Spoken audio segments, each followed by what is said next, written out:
অৱশেষত ধুমুলাহাটী চুৰিকাণ্ডৰ মূল অভিযুক্ত ৰাজিবুল আলী বাইহাটা চাৰিআলি আৰক্ষীৰ জালত মাজনিশা পৰিয়ালৰ লোকৰ সৈতে গৈ আত্মসমৰ্পণ কৰে বাইহাটা চাৰিআলি আৰক্ষী থানাত।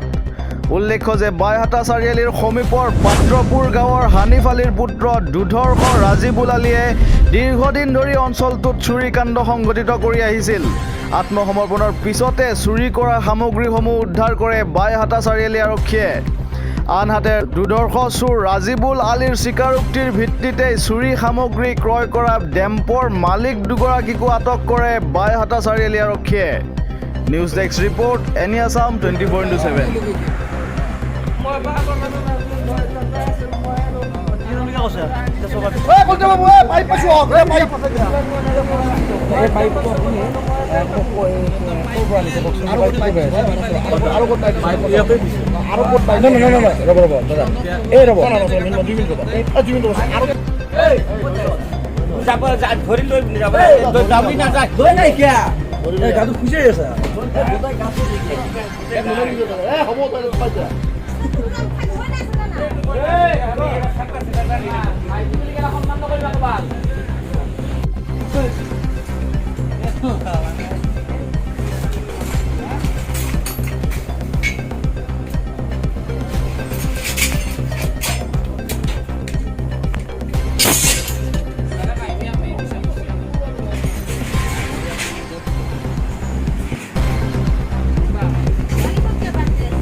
চুমুখনত লেডিজ পুলিচ মাতি দিয়ক।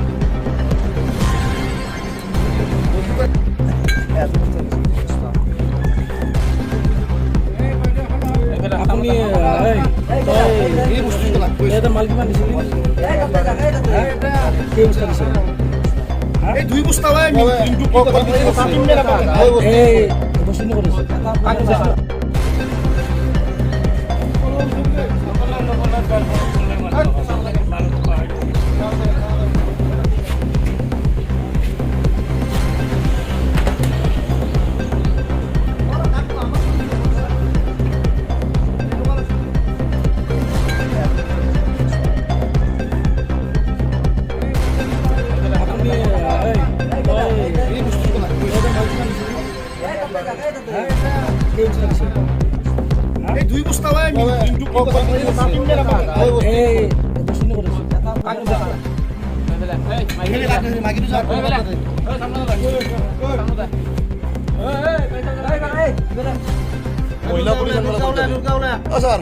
চুমুখনত লেডিজ পুলিচ মাতি দিয়ক।